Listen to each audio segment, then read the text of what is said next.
How to change group name in Life360 app. I'm gonna guide you through the process on how to do it. Let's get started. First of all, on your phone, launch the Life360 app. After you are in the app, make sure that you are logged in with your account.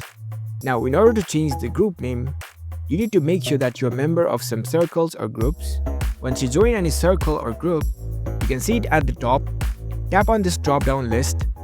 Here you will be able to see the list of groups that you have joined. Now, in order to change the name of the group, select the group for which you want to change the group name. After you are in the particular circle page, here at the top left corner, you can see the settings icon. Tap on it. Now select the circle management option. Tap on this edit circle name. From here, you can change the name of this group. Tap on this field. Now you can edit the name of the group. Once you are done changing the name of the group, you can tap on the save option at the top right corner.